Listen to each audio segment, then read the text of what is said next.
you from. And the Master Trainer program for Team STEPPS is a 2.5-day training. And what they do during the training is you receive an instructor's manual that's about this fat. And all of us that go through the training, they teach you how they want this whole program to be shared with people across the nation. So our state, about 6-7 years ago, with our state's quality improvement organization, we held master trainer sessions for 2.5 days. We had tertiary centers bring teams of people, and Essentia shared earlier that they were a group that sent a team, and Trinity, I think, had a team, and All True, and then some of our critical access hospitals sent teams of people, anywhere from 2 to 7 people. And again, during this training, you get this huge manual, and the manual teaches you how to go through each one of these slides, each one of these techniques. They are so scripted. Even the exercise that we did earlier, it says, this is the supplies you use, this is what you say, here's what you say, they feed it to you, here's your discussion points. And so I'm just sharing it with you that the reason why they have it, the manual taught that way, is so that across our nation, whoever does Team STEPPS, we are all speaking the same language. So if you were to receive, this is a very brief overview of what the tools are. And again, when you take the full program, you then, when you graduate from that 2.5 days, are considered a master trainer, and then they say, then you're able to go out and teach it. But if you teach it according to the manual. So I just thought I'd share with you, I am doing a lot of reading up there, and I just want to be you know, a good steward of the program and make sure that I'm saying it the same way. So everyone, you know, across the nation who is conducting Team STEPPS training, we're all having that shared mental model. So anyway, that's why I wanted to just say heads up why it probably sounds a little dry at times, and just to explain that to you. So anyway, okay, and then again, the booklet is very helpful. These HARQ booklets are like maybe $1 to $2 each. And I put the website up here. It's www.ahrq.org, and it's a website that has other Team STEPPS resources. If you find that you really like these little pocket guides and you want to do some unit training, pick a module, or a tool that you want to teach to your others, you know, you can order more of these little booklets. And I think the intention for these booklets that are out on the tables, I'll let Amy speak to that, but I think they were purchased for having on your trucks. And so maybe you want to, that'll be clarified to you later, but yeah, I think because they're going to go on the trucks is what I'm understanding. But let's just say you want, yes, Dr. Ellen is saying yes. So, but let's just say you want to have more of these. I'm saying here's the website, and you would click into the website and you'll see the resources.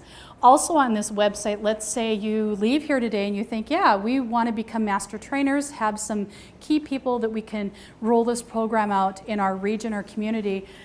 They have a link to where the trainings take place.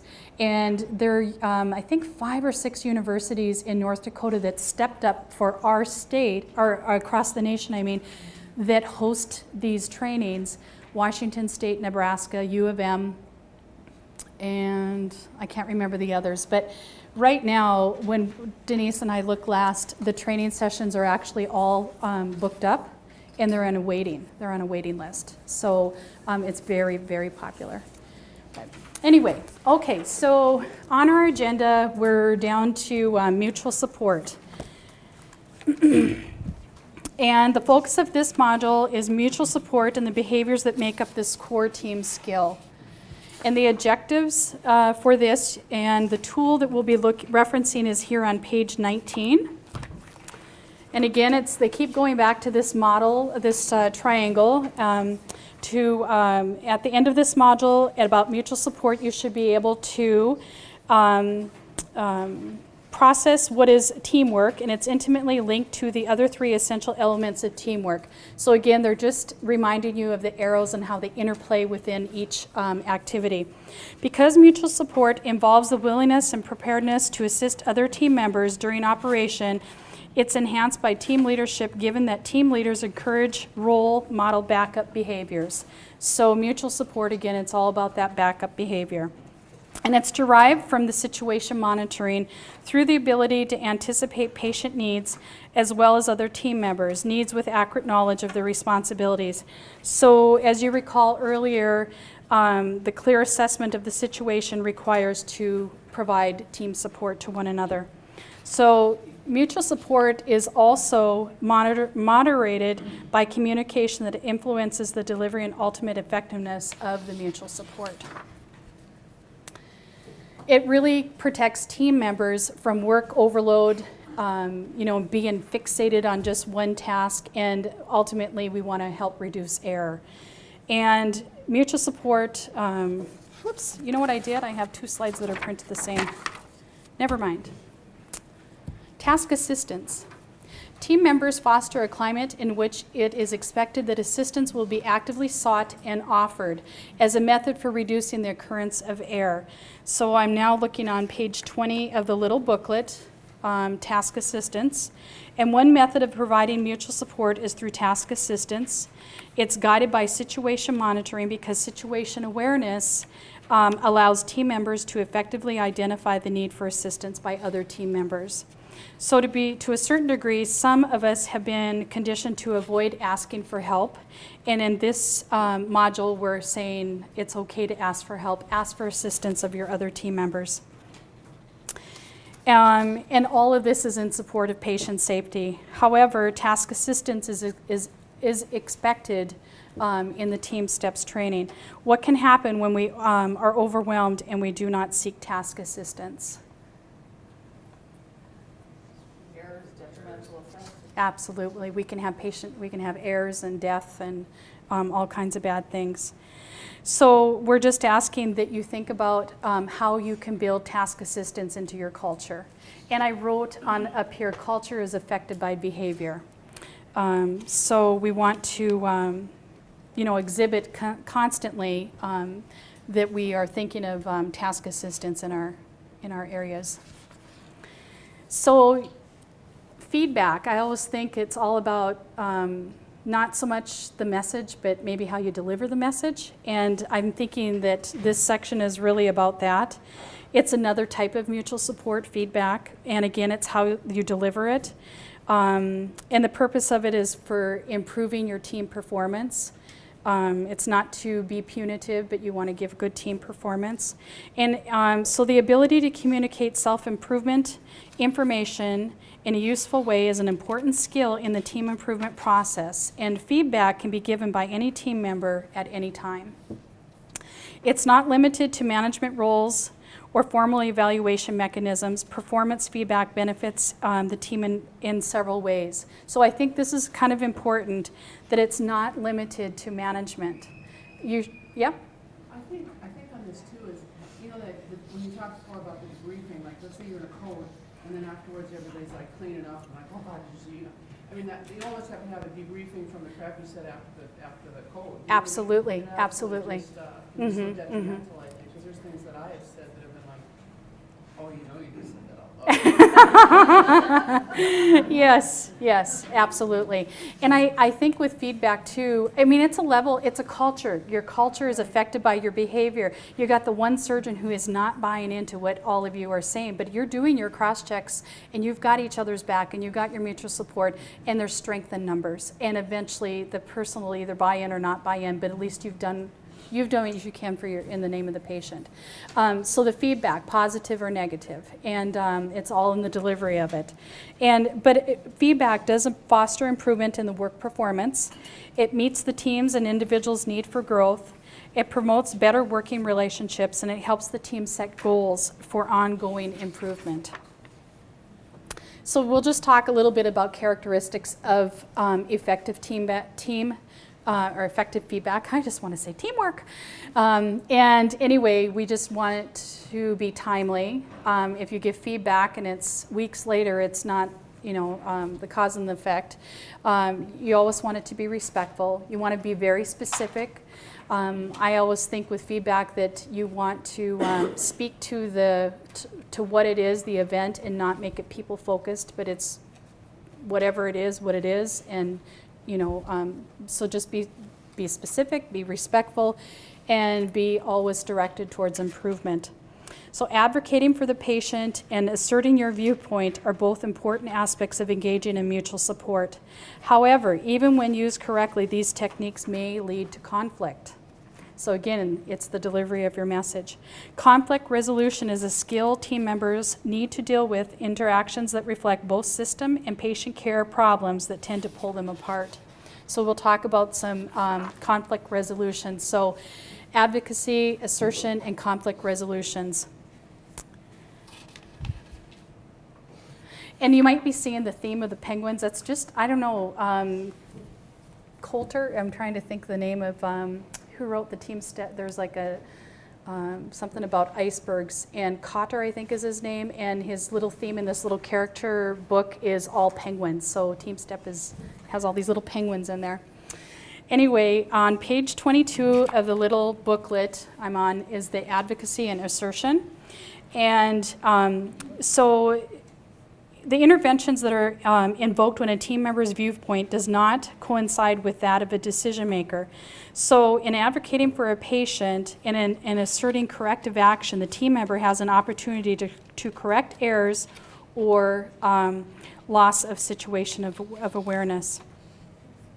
So if you fail to advocate or assertion, if you fail to do this, it can be a contributing factor to patient error. So you want to feel that you have a culture that people feel that they can give corrective or positive feedback or just invoke in conversation.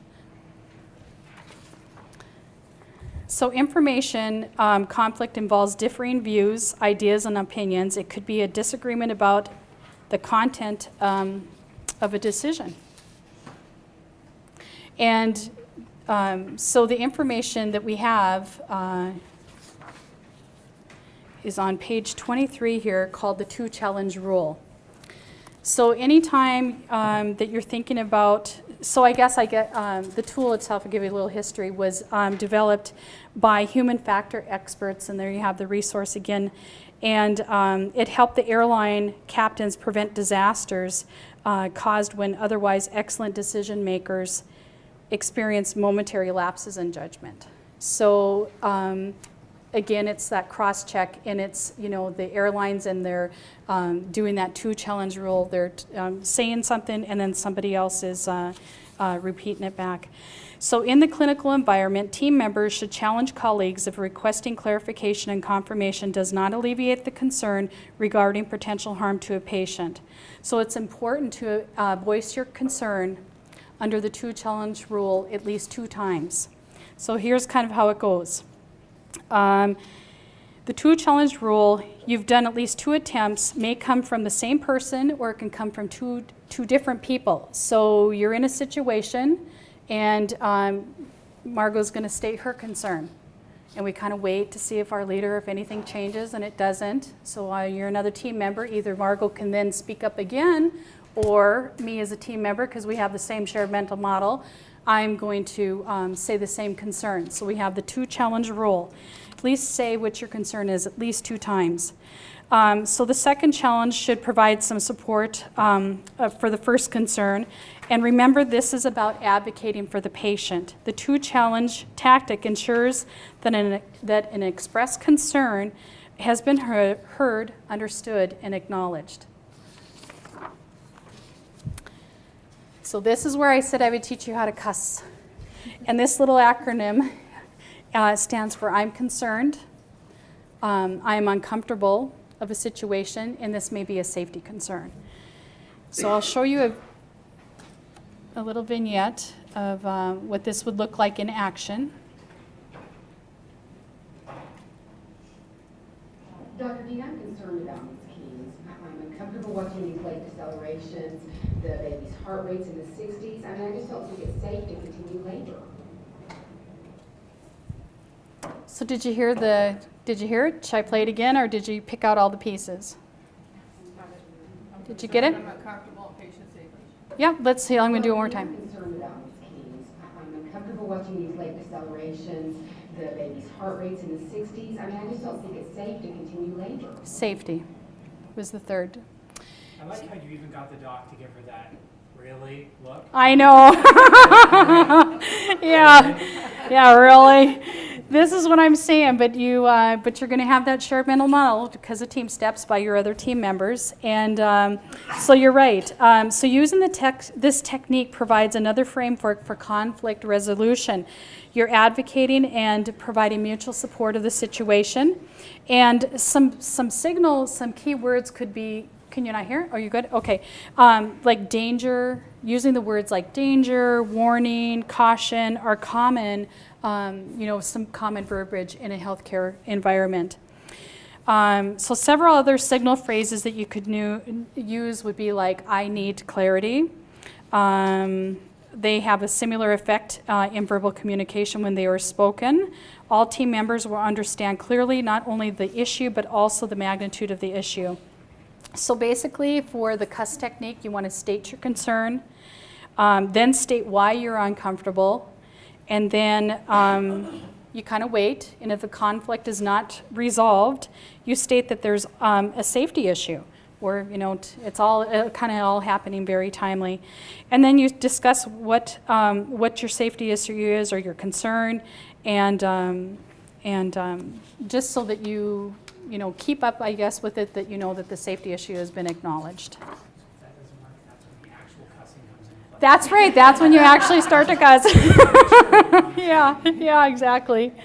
So anyway, this is a funny one. And so we're building on this little slide here again around mutual support, and it walks through all the barriers. And I think for this one starts more around mutual support can happen, distractions, your workload, fatigue, misinterpretation of the data, failure to share information, defensiveness,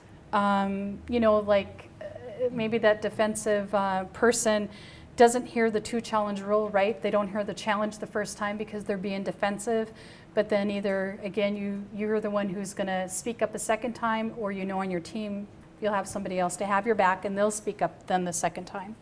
So these tools and strategies that we've heard so far are the brief, the huddles, the debrief, situation monitoring, STEP, cross-monitoring, feedback, advocacy and assertion, the two-challenge rule, and cussing.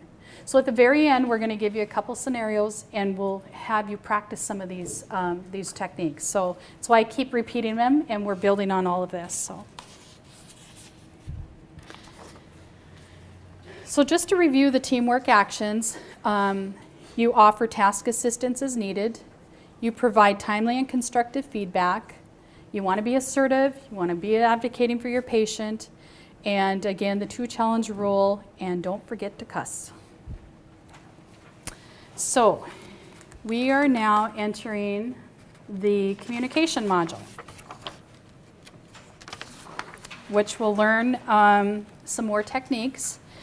So the communication module is basically this closed loop communication piece. It's the lifeline of a well-functioning team.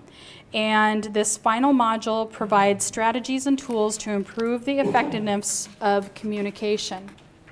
So the sender initiates the message. The receiver accepts the message. You provide feedback of your communication, so the loop is still closed. The sender would verify the message was received, and hence it pulls together communication. I like this down here in this little quote. The greatest problem in communication is the illusion that it has been accomplished. So think you're being heard. My wife says that to me. Yeah, really. So, and then in the booklet, I just forgot to mention that on page 24 is the technique that we talked about. And we didn't talk about the DESK script here on page 25, but you have that. It's another acronym that you can use for mutual support, and then finishes it off here with communication. So in this module, communication is an important component of the team process because it is a coordinating mechanism that supports all aspects of teamwork. Communication skills interact with leadership, situation monitoring, and mutual support. So you can see, again, the core areas of team steps and the circle, the patient, and how the red are interplaying amongst one another. So the team leaders provide guidance through verbal feedback. Effective communication skills are needed to convey clear information, provide awareness of roles and responsibilities, and explain how performance impacts outcomes. And team members can monitor the situation by communicating any change in the situation and just keeping the whole team informed about the patient's and the status, and it's all about reducing errors in patient safety. And again, proper communication is helping to facilitate the culture of mutual support and again, affecting behaviors of all your team members. So this is kind of a shared mental model, and communication maybe gone awry. In the cartoon, he says, and that's why we said to lift on 3. You can see the leg hanging up and they've dropped the patient. So it's that exchange of information between the sender and the receiver.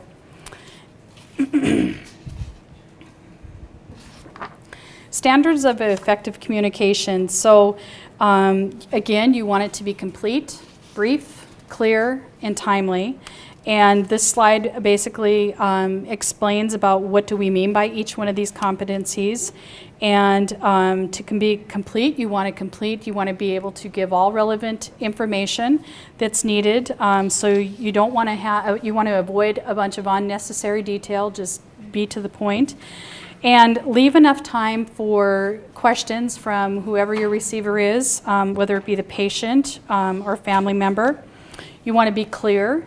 Use information that is plainly understood in layman's terminology. Don't want to come in and explain things in our medical jargon. Make it friendly for them to understand. And be brief, be concise. Just like I'm being today, being very brief, and we'll get out here early.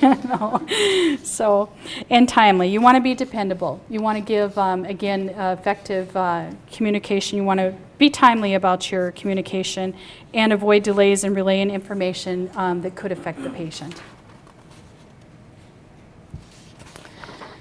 Some information exchange strategies are the SBAR. How many are familiar with the acronym SBAR? Yeah, I'm seeing a bunch of nurses. Yep, this is very widely used in, I think, our world. And again, it's situation, background, assessment, and recommendation. I would say what I've seen, and maybe I'd like to hear how you're using it, but maybe during a report or when you go pick up the phone to call the doc to give a update on a patient's status, or just transitions of care. Any other uses that people are using SBAR? Yeah, they're a very quick, clean way to communicate. Call-outs, we'll learn more about that. Checkbacks and handoffs. So on page 28, it gives kind of a nice example here. It walks you through a situation. So the situation for S, what's the situation? What's going on with the patient? I'm calling about Mrs. Joseph in room 251. And the chief complaint is a shortness of breath of new onset. So here's the situation.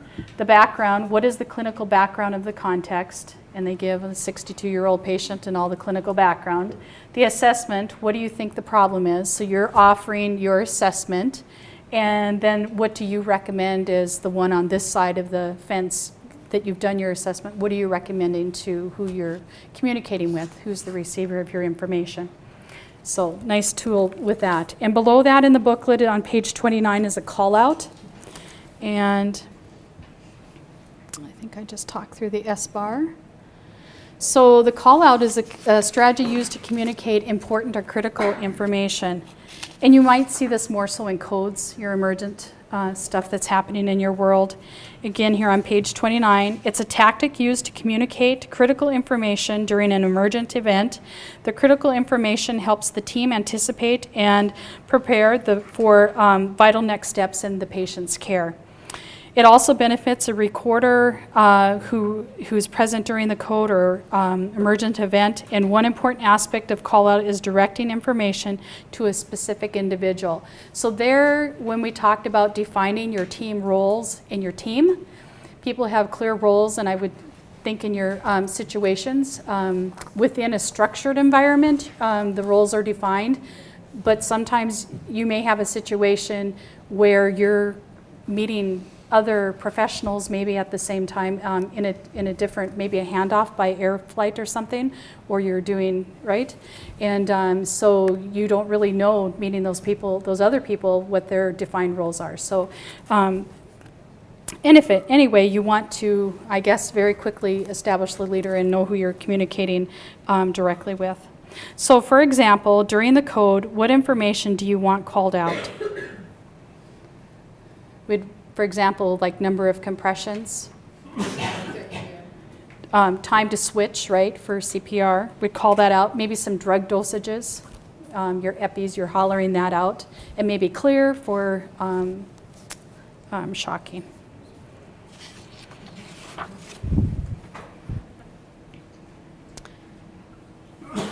So check back. This diagram looks sort of like that communication loop, the closed back loop, but this is a check back. So it's kind of, I always think of it as verifying the information. The sender initiates the message, you have a receiver who accepts it, and then you have someone who verifies it. So it goes something like this.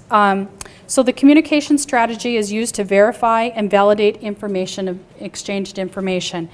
The strategy involves the sender initiating a message, receiver accepting it, and then confirming what was communicated.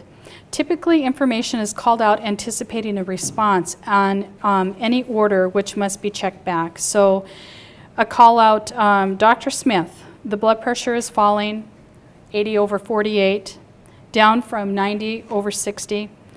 The sender expects the information to be verified and validated and to receive a follow-on order to acknowledge. And so the receiver then would probably repeat back those blood pressures, and then I can acknowledge that, yes, I know they hear the information. So I think that allowing like your culture to know that that's an expectation, so you know you're heard. It's almost like sending an email and it just goes to this, you don't never know, and you might have a timeline attached to that email, and so it's a shared mental model even in that situation. Let me know that you received the information so I know that you're working towards that deadline. So that's outside of your critical experience too.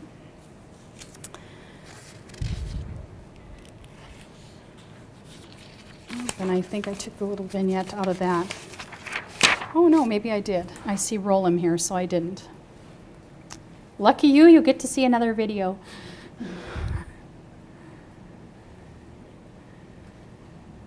Here it is, check back.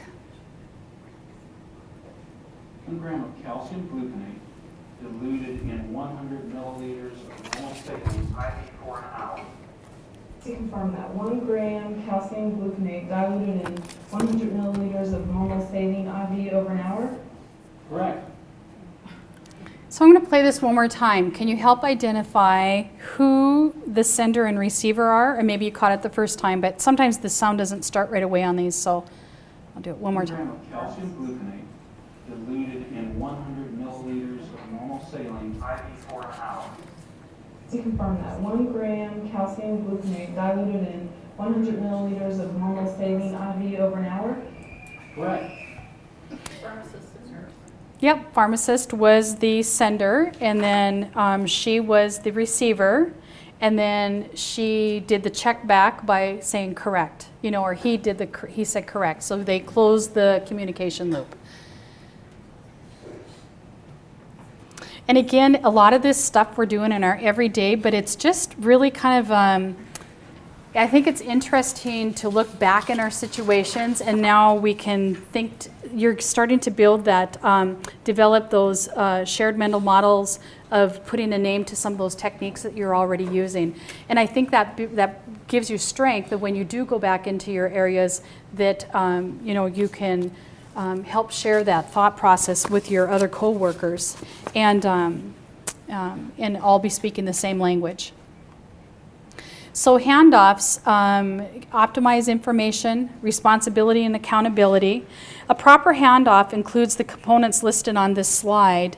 And responsibility in the handoff would be, it's your responsibility to know that the person who must accept responsibility is aware of assuming the responsibility.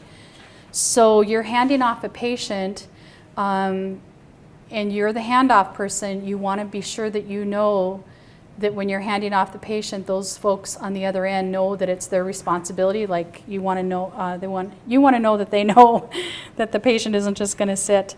There's a accountability. So you're accountable to both parties, aware of the transfer of responsibility. So not to just assume, but you're accountable to both parties, the patient and the facility. Uncertainty. When uncertainty exists, it is your responsibility to clear up all ambiguity of responsibility before the transfer is completed. So make sure that communication is closed loop before you leave the patient with a new handoff. You want to communicate verbally. You can't assume that the other person obtaining responsibility will read or understand written or nonverbal communication. Have you ever experienced that? Yeah. So just, I think, naming it and just being aware of it, you've already tackled part of that. Just make sure in your own mind that you're communicating and that they're understanding. And acknowledgement in the handoff. Until it is acknowledged that the handoff is understood and accepted, you cannot relinquish your responsibility. So it's almost that closed loop again of a communication. It brought you back to the original of responsibility of the handoff. And you know, handoffs are a good time to review and have a new pair of eyes. And it is a great opportunity for quality and safety if you kind of walk through this little checklist and make sure that you're. Page 31, I think, talks a little bit. I thought maybe, yeah, there is. I passed the baton. It's on page 32 is another acronym, but sometimes we get going so fast that it's good to have a little something. Do you want me to take your... Yeah. Start with me again. Do you want me to take the mic? I'm just doing here. Yep. You get to begin and end with me. So I don't have to be trained in the mic again. I should be able to handle this now. To wrap this all up, these are your barriers to team effectiveness. What you've heard today is trust and a shared mental model. As we talk about trust, you know, and the whole debriefing, which, you know, for the most part, we don't do a real good job of debriefing, especially in rural. And it's unfortunate. I remember years ago, it was an awful day on the floor. And we had codes running all over from OB to the floor. I remember one nursing assistant walking into the nurse's station, and she says, "Can't we just call a different color?" And I'm thinking, going, no, let's just not call any color at all. We had a flight team that came in, and I really appreciate your comment about the debriefing with the flight, because as the OB team that was flying in to take care of a baby, that team came in and you could tell who the leader was. You could tell where they were headed. They had one person that went to the charge nurse. They had one person that went to the physician. They had one person that went to the family. And I remember being a part of that and the team leader going to the charge nurse. And the charge nurse says, "Well, this is what we've done, and I don't know if this is correct, but this is what we had." And that team leader from the flight crew looked right at that nurse and she says, "But if it wasn't for you, we wouldn't have a patient to come pick up." And I thought, I just looked at that nurse and you could just see her chest just puff up and go, "Yeah, I got this." You know, that's exactly that customer service on site when that team comes in. They met them exactly where they were at. They found the mom. They reassured them. That's exactly the trust that you instill in this process. Simulation, I have done a little bit of simulation training with some of the mannequins that we have had with AHEC. What I love about that training is it pulls that debriefing in, and it's something that we are not used to. And I think, you know, looking back in my experience, we've as healthcare providers have almost been embarrassed to ask about the debriefing. Whether you have a death, a horrible code, a car accident, you need some of that downtime to talk about, what if this happens again? You know, what happens if if you only do, one birth a month, 100 births a year, do you have, I mean, we don't always have healthy babies. Always don't. So, you know, as part of that is what can we do to get that trust and that confidence in them? Because you guys coming in to do this training to these rural areas, I'm going to pump you up and get you going where you need to go. But this is such a great thing that you will be able to offer these healthcare providers on a mutual basis with them and get them where they're at. The Team STEPPS program is one that is taught, and we talked a little bit about this back in break, is the Team STEPPS program is something that they teach in med school. So your medical students that are staying in North Dakota, that are graduating from UND, or your medical students that are going to your site, they've had portions of this. We're talking the same language, but they might be going out to those areas and going, you know, not knowing that you guys have had training in this.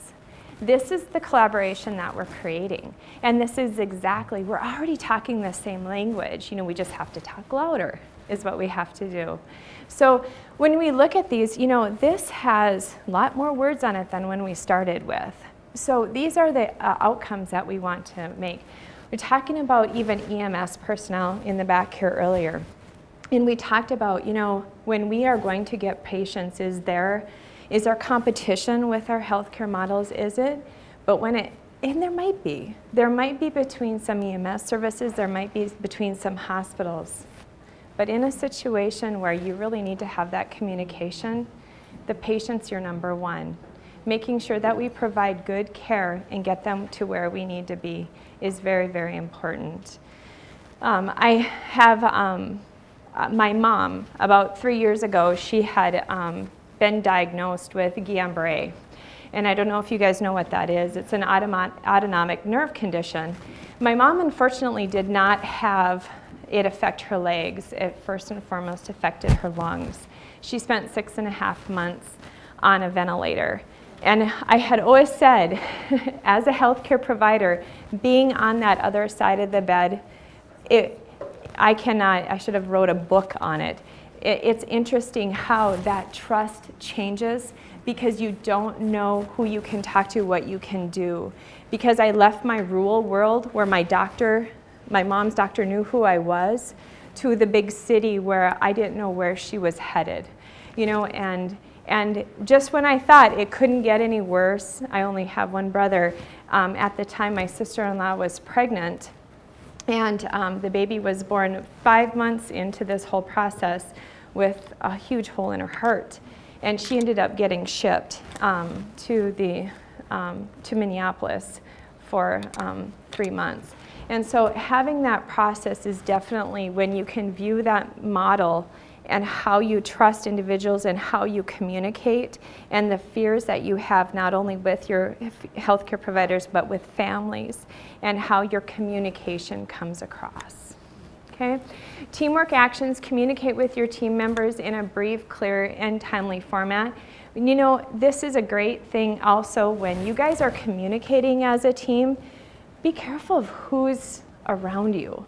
You know, make sure that it's clear, brief, and you are taking care of the patient. I remember we had one code in ICU, and we were buzzing around, and I mean, this was not going good. To come to find out, I come out of the room, and the patient's wife is standing right by the med cart. She had been there the whole time. And you know, you can't go back to think about what you said and what you've done. So when you do the model, when you do the communication, make sure that you are saying good things to each other. Seek information from all available sources. Verify and share your information. Use the communication tool and strategies during your simulation, the SBAR, call out, check back, you know, all of those pieces. What's next? Can you have that? In summary, during the training we've learned a lot of strategies and tools. Create a system of teamwork that improves performance and patient safety. I'm all about evaluation. If there's something, and I challenge you, when you go out into those rural areas with the vans and do your trainings, you know, North Dakota is new to the simulation and the vans that are going out into these areas. Talk to your customer, talk to those hospitals, critical access hospitals, and say, how'd this go for you? What could we have done better? What would have improved your education. You know, it's something that, you know, create that line of communication with them so that when they have a good experience, they think of you. Can be effective form of communication skills in preventing patient errors and ensuring patient safety, and they are being implemented in healthcare facilities across North Dakota and the U.S. And this is something with that we talked about the Master Trainer program with this, and so we would like to have this as our same communication piece that goes throughout North Dakota. Okay, so we're going to pull this all together. Okay, this says 4 groups. I don't think we're going to be able to do this. I have 2 scenarios. What we'll do is we'll do lines. I have made extra copies, okay? We want you to read the scenario and then identify in those instances where a breakdown in the teamwork has occurred. Identify 2 to 3 tools or strategies that were assigned to your team. That's why you got little cheat sheets. And then we want 1 person in each group to read the scenario, and then additional teammates to discuss that interaction, okay? So I won't make you move. But yeah, I think so. Wake you guys up a little bit. So we'll keep you, should we do clumps or rows? Rows? You want to do rows? Okay. All right, so, and if you in the back want to join one group and you 2 in the back join that one group, I think what we'll do is mix them up just a little bit. Okay. We'll let you guys do, I'll give you 10 minutes to do this. We'll do the senior one, so you guys aren't talking the same thing in the process. Okay, you guys are going to go with them, right?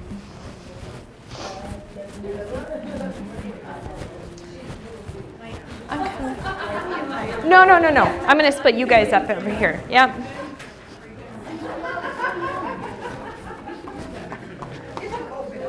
I have gone so far without tripping over this. I think that's a success today. There you go. Go ahead and get started.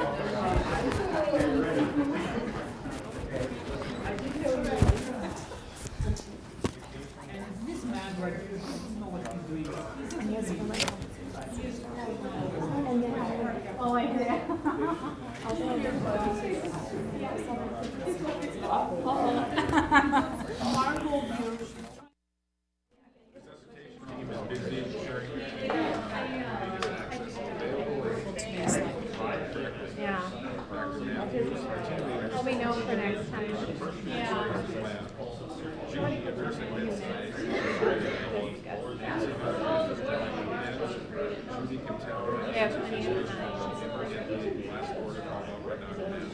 I don't have much. So it's easy. Well, I have different things.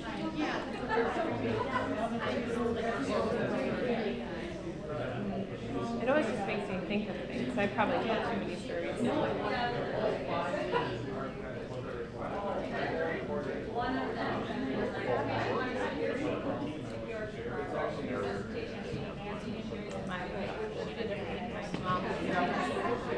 That is a length of communication that we could do the entire step.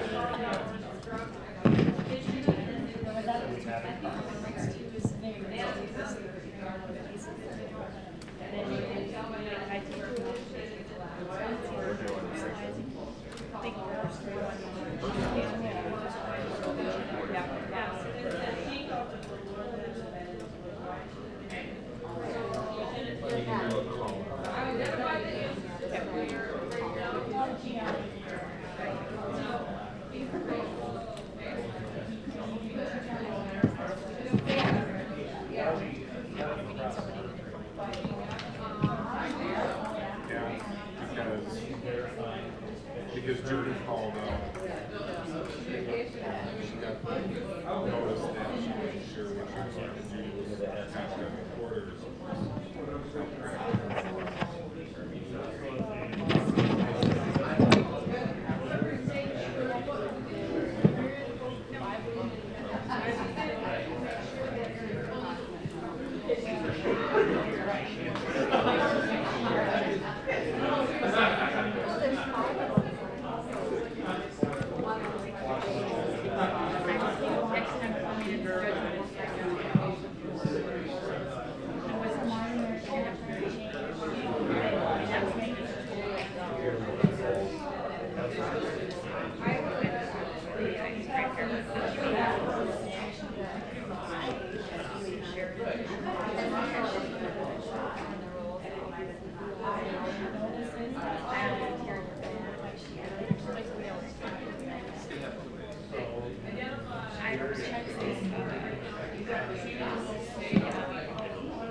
I saw it when I took the train.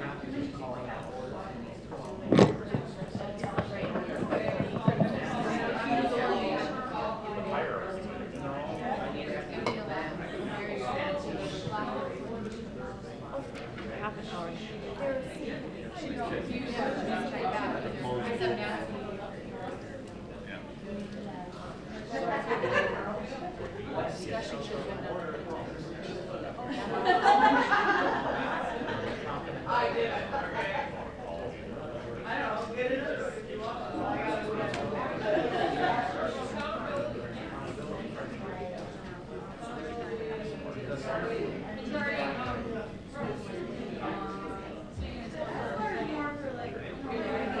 Oh, I didn't know that.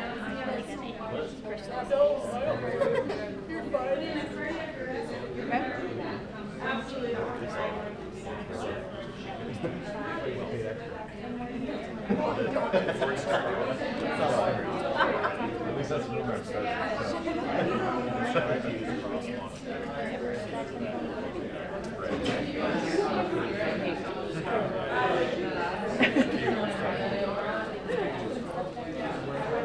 What's that? Purple sheet? Oh, okay.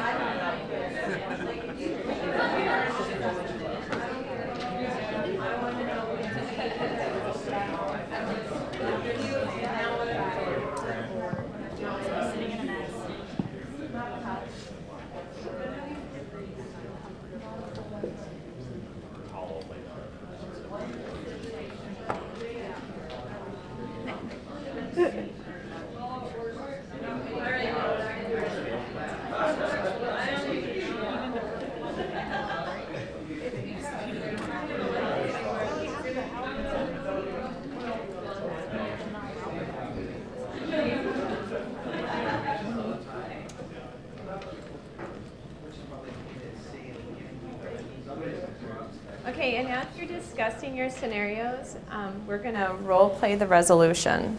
So think about that when you're talking about your scenarios. Okay? You don't get judged for acting. You can enhance your scenario if you want a little bit. And that's actually Jody's idea. I'm blaming it on Jody. We want to see you kind of simulate some of the tools that we talked about.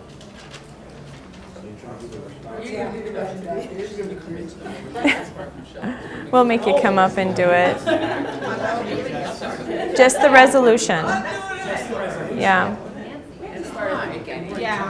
Well, you'll read your scenario and then tell us how you're going to resolve it. Show us.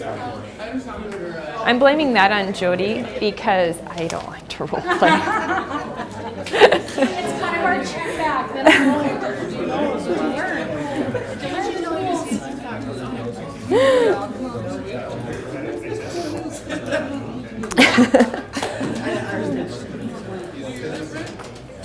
Okay, are we ready? You guys done over here? Pretty much? Done? How many scenario ones did we have? Just two. Oh, two Oh, well, scenario ones? how many scenario ones do you have? Raise your hand if you're scenario one. Two. Then the rest should be scenario twos. Okay. Who wants to go first? You guys are done first. Do you want to come first? He'll look at me. He's like, do not look at her. She'll call us up here. Did they put a patch on you yesterday? My daughter put a sticker on me. So I was blaming it on the Simla.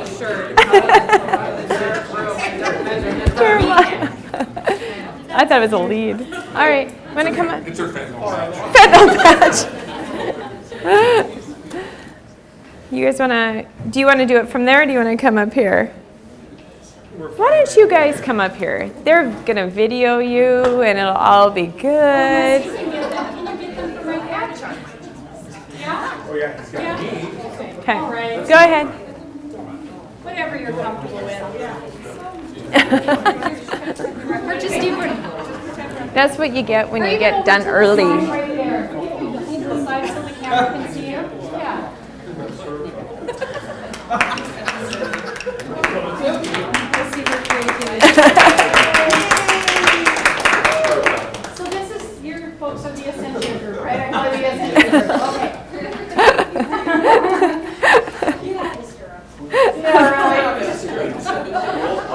Okay.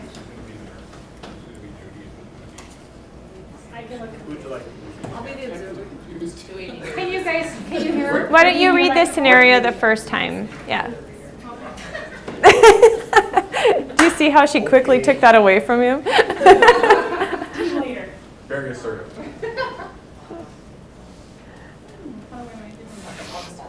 A patient in the ICU has coded and CPR is in progress. The resuscitation team is busy ensuring that intravenous access is available and the ET tube is inserted correctly. Dr. Matthews, the team leader, is calling out orders for drugs, x-rays, and labs. Judy, a nurse at the bedside, is inserting an IV. Nancy, another nurse, is drawing up meds. Judy can tell by Nancy's expression that she didn't get the last order called out by Dr. Matthews. Judy calls out while continuing to place the IV. Nancy, he wants the high dose of epinephrine from the vial in the top drawer. Okay. She wants to be in the stirrups. Coder, you right.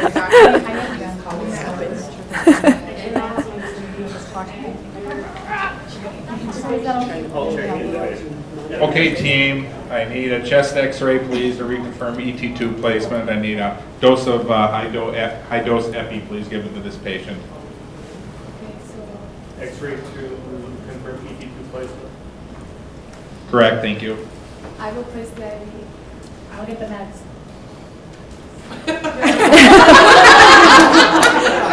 Very good. I'll wear the stirrups. Nancy. She wants the high dose epi. Do you need help finding the high dose epi? Yes, right? Do we are supposed to role play like a Yes. Yeah, you did Yes, very good. to So make- you kind of- yes. You're doing, you kind of have her back, right? Because you recognize you're doing that check back. It's that one right there, yep. Do you And guys you're know not what being you're doing? punitive. You're part of the team and you're not going to No, we don't read the epi. Nancy needs to go home. It's a long shift. Exactly. Very, very good. You can see where they were, with that communication loop and closing loop. She obviously didn't know where the epi was. She was spinning around, looking around, I didn't know what to do. And you made the eye contact to say, it's in the top drawer. We need the high-dose epi. So very good. Very good. Thank you, guys. You don't want to keep it for your scrapbook? Okay, who's next? Thank you for saying correct. Who wants to go next? But I was kind of hoping that one of them would have caught that when I said high-dose epi, I didn't give the dose. Right, exactly. I was hoping one of them would have said what he want. Oh, Yeah. that's very good. That's good. Yeah. It's good practice. Train your own team during the code. Yeah. Well, you folks, How about one of the... in your trucks? Are you a team for your truck? Yes, they're each a team for the truck. Okay, who has one? Who would like to, we'll mix it up with one. Who has scenario one? Come on. Oh, The same one they had though. right. There, we only have two. One. Oh, you guys can come up and do two again. Yeah, a little bit because some of the rest of the techniques in there. Very often, anybody who holds the mic there, you just run away from them anyway. Thank you. Handoff is like a baton track. I passed the baton.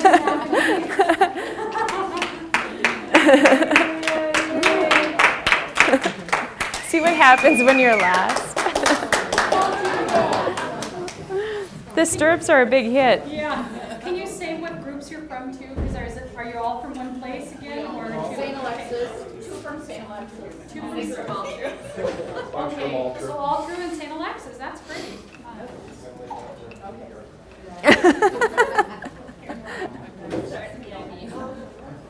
Oh yeah, I don't.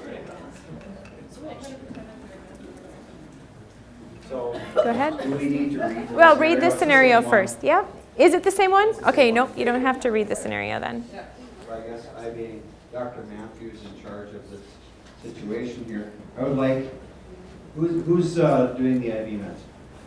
Okay. I would like 3 milligrams of IV epinephrine, and who's getting my orders here? I would like ABGs drawn, and I'd like a chest x-ray to confirm tube placement. Dr. Matthews, you want chest x-ray for tube placement, EVGs, and did you want 3 milligrams of FEIB? That's correct, thank you. Did you say 3 milligrams? 3 milligrams? Okay. Good work, Keith. Don't worry, Judy, you did You did confirm it. So, you did it correctly. They messed it up, we got it right. So you're giving, and you saved the patient. So you provided IC feedback, and it was instant. You had sort of a huddle before you came out, and you designated your leadership. You had this closed back communication. I seen checkbacks. Are you guys recognizing all these tools that are happening during this? But you've allowed, you all have the shared same mental model that you're allowing this communication to take place. So I think you did it very well, very, very well. Very good job. Well, I was considering good 3 milligrams. Yeah. I think you showed very good mutual support. Absolutely. Very good, you guys. Same one. Who has 1? All right. Thank you. Very good.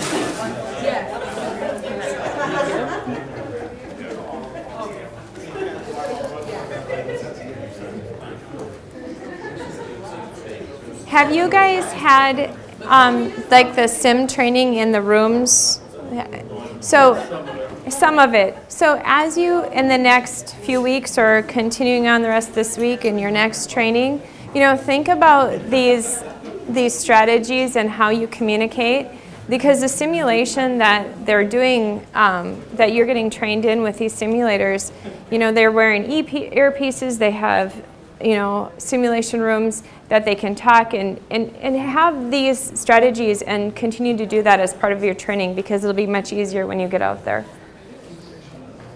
Do you have a little conflict in this one too? I was just going to say, simulate some conflict resolution. I'm just saying if you throw it into this. Go ahead and, yeah. He said that with very good conviction.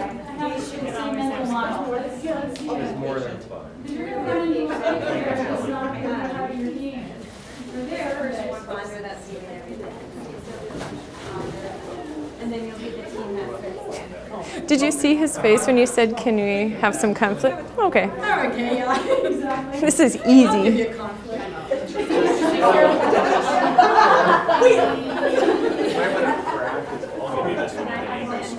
that good? Can we be mean? Go ahead and read the scenario. They're so funny.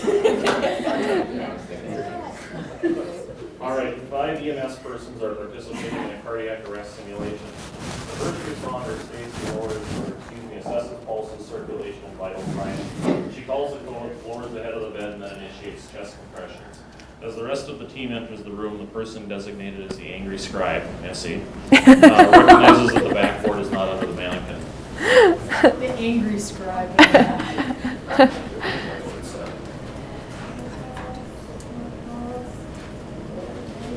Code blue right here, right now.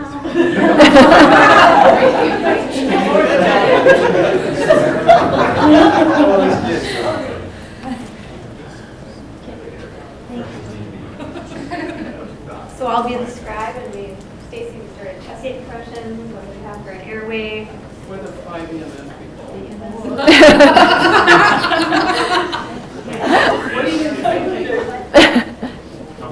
Do we have the board under the patient for CPR? Where's the board? Why didn't we have the board underneath there? Here's the board. Is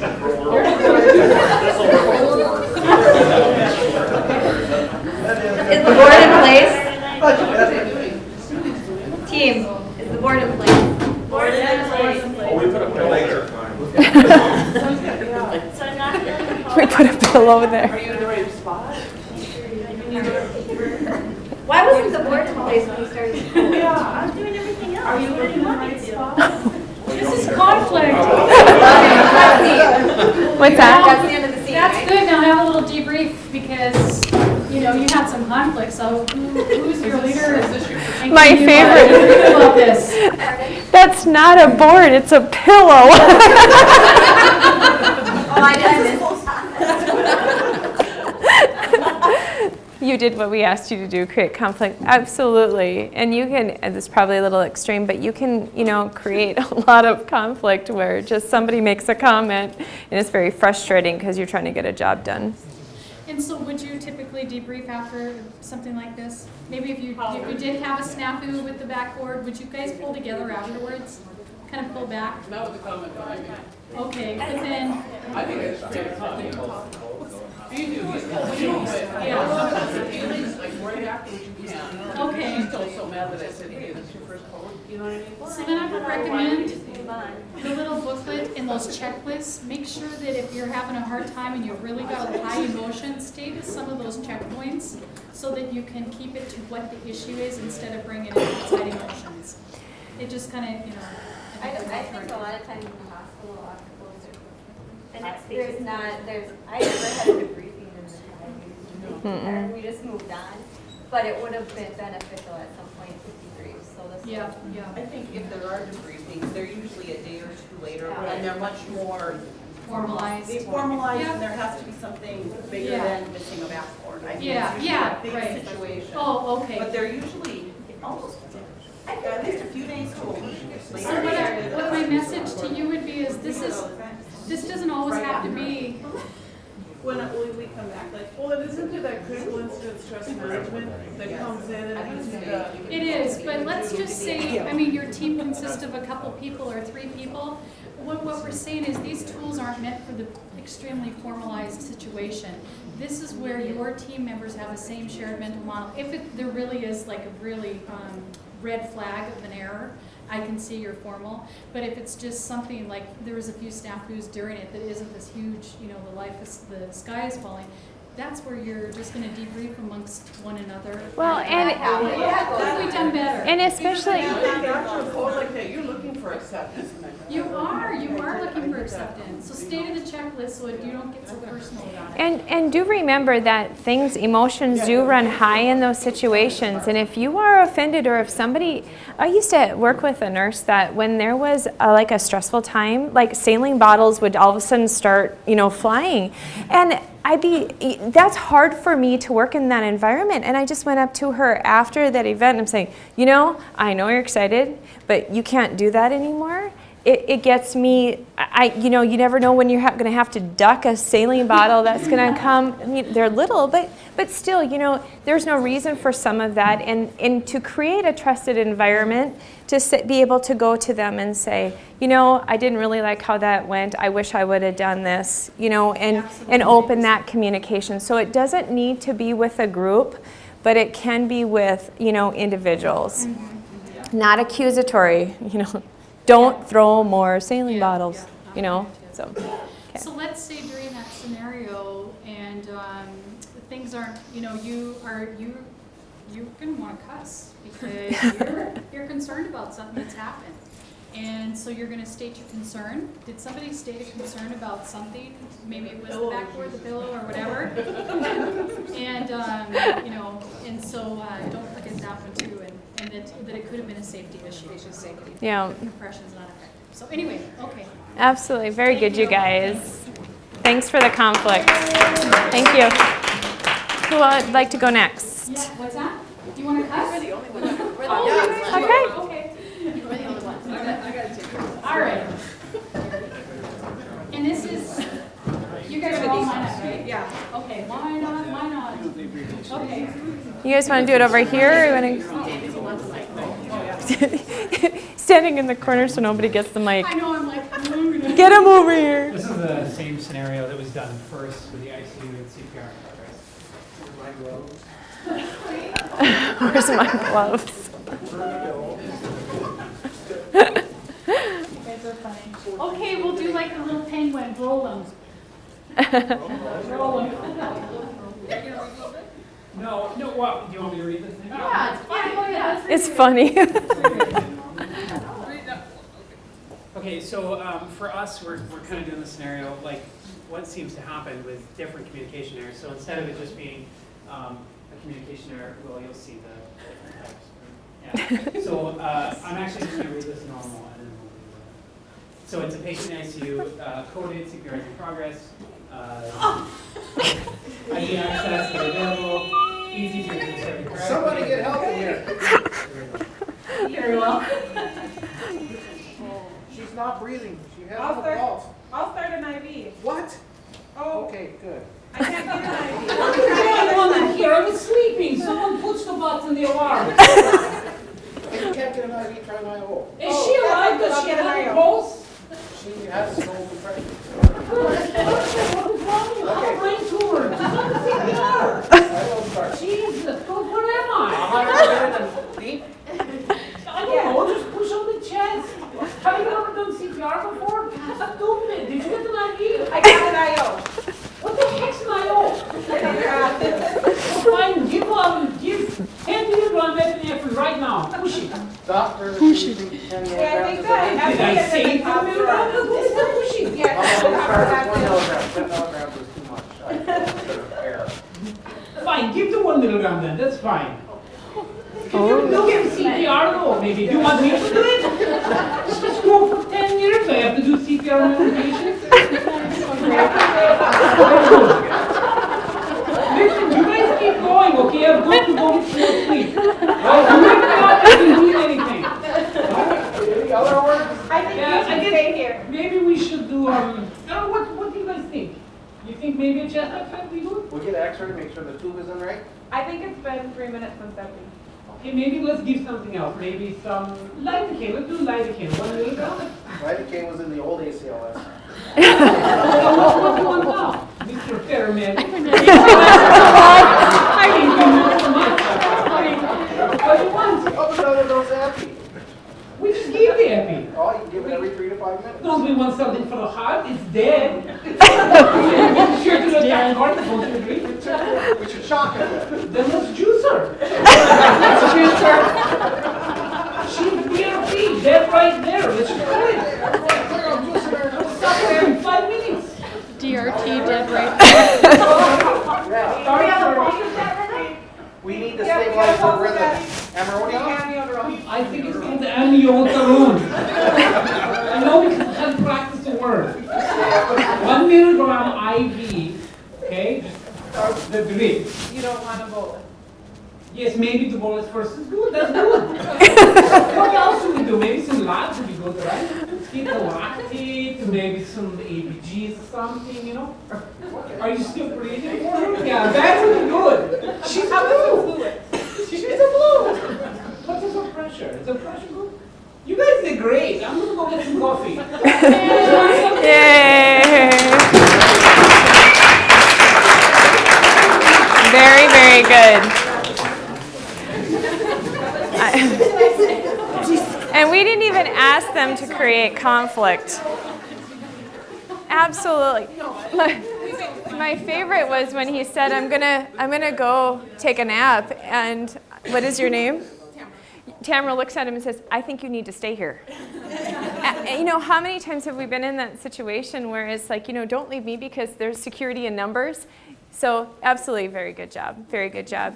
And truly in the communication is when you are second guessing somebody and creating that situation, you want to make sure you're right too, you know, in following that protocol. All right, I think, are we done? This is our contact information. There was some questions about whether we're going to do some more team steps training. We did put our contact information. If when you guys get through with the simulation in your training with this, if it's something that you want to do at your own facility, we're hoping to resurrect this type of training so that everybody is talking the same language in healthcare in North Dakota. Yep, very good. And thank you. Do you feel like you have some techniques and tools that you can take back and feel comfortable implementing? And again, the booklets should be on we'll pass them all back if we could to Amy, and I think they'll be housed again on the trucks. This is the one I need back for me. Pass them to the end. Just lay them all into one big pile. Sorry. Thank you. Yeah, This one right here. Does anybody have any questions or comments for either one of us, or a general? Both, I think. Okay, yeah, just the second page, I'm sorry, yes. The first page I have to do, so. Yeah. Does anybody have any questions for us before we enter for team steps? Anything, any maybe tool or technique? How do you, like, let's say we're in there with the briefing and we see there's some serious issues as a team, you know, with the, okay. Do we call you directly and say, hey, get out there, or what do we do? I mean, I'm not real sure where you guys would come into the picture as far as. We are just in training. Yeah, we're training you to understand. We're giving you like the But big you said picture. contact, so it's not. Oh, No, this is for further you. Training. Yeah, sorry. Yeah. Somebody had just mentioned if we were interested in coming to their facility to do some team steps where they're doing their communication techniques there for your own organization. Okay, Yeah. gotcha. Yeah. Okay, I thought you meant we were out there with all this. Nope. Okay, these guys need help. Well, we all know that. And again, this is really a lengthy program, and so what you got was just like a little tiny snippet. These modules were actually a good hour long, each section that I went through. And there's much more little vignettes, and you know, that's why it takes so long to train them. So it was just very brief, just enough to give you the tools that you can have a shared mental model. And you've seen, you could probably, even when the scenarios were happening, you were probably sitting back thinking, oh, she's, you know, that's mutual support. Oh, she's cross-checking. You know what I'm saying? And it's starting to piece together. So. Anyway, I think, Amy, do you have any announcements? I think there's shirts out in the hallway, and we are finished an hour early, so sorry. Hey, extra special bonus points for that. Bonus little